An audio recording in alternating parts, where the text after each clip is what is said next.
Hi guys! As today's video, tuturuan ko kayo kung paano i-upload ang ating video as Premiere using our cellphones. Kasi before, ang alam ko lang is pwede lang yon sa laptop or PC. So guys, ngayon nalaman ko na kung paano gawin iyon sa cellphone. So ito guys, tong video na to sa mga hindi pa nakakaalam at the same time sa mga first time YouTuber. Iba kasi guys yung uploading sa YouTube app at the same time kapag nasa desktop tayo. So, hindi ko na ito patatagalin pa. I know na gusto nyo nang malaman. So, samahan nyo ako. Guys, as you can see, andito tayo sa homepage ng phone ko. Before ko ipakita sa inyo kung paano natin i-upload yung video as Premiere using our phone, ipakita ko muna sa inyo yung YouTube app, uploading video setup. Open ko muna tong YouTube app.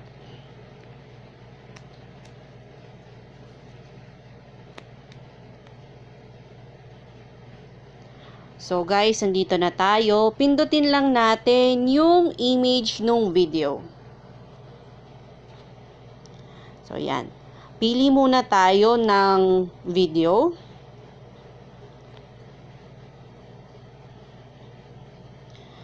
So here guys, as you can see, ito lang yung details na pwede nating lagyan using our YouTube app. So title and description lang siya. So, kulang siya. Not like pag yung ginagamit natin is laptop or PC. So, labas muna tayo ngayon dito. So, guys, kakalabas lang natin sa YouTube app. Start na tayo kung paano natin i-upload yung ating video as Premiere using our cellphone. Full details para ka na din gumamit ng laptop or PC gamit ang ating cellphone. Punta tayo sa Chrome. Pindutin natin to. Piliin natin yung desktop site. Then, pindutin natin ang YouTube.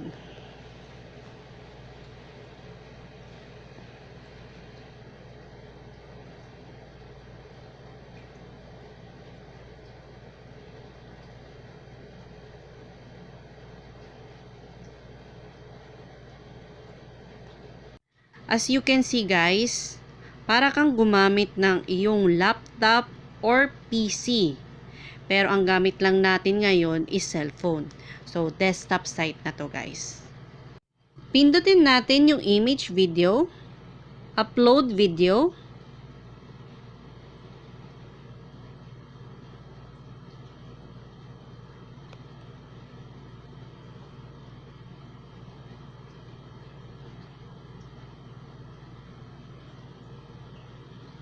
Select file.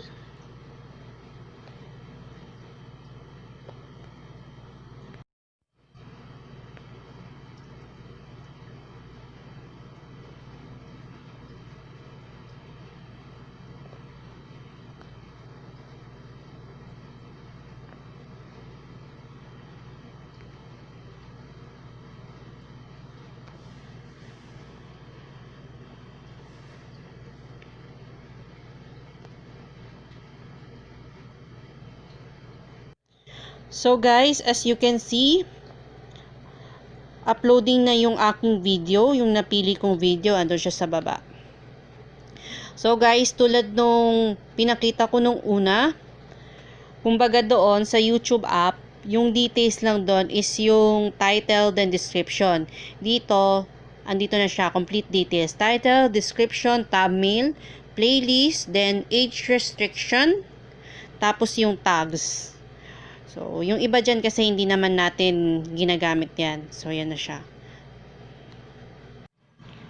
So, yan guys. Natapos na yung ating uploading ng video.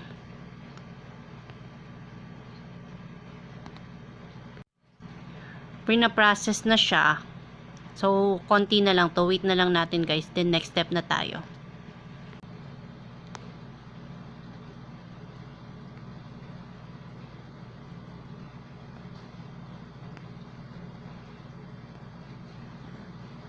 So, yan guys. So guys, nasa pangalawang step na tayo, video element.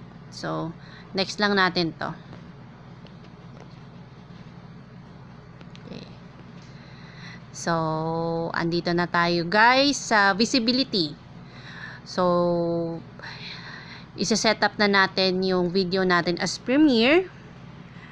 Click lang natin tong public. Set as premiere. Then, pindutin natin ulit yung schedule. So, dito guys, kayo na magsiset kung kailan nyo gusto isa-set yung video nyo. Yung date as well as the time.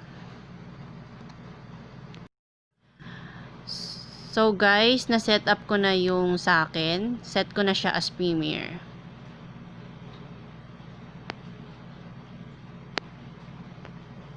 Then, schedule.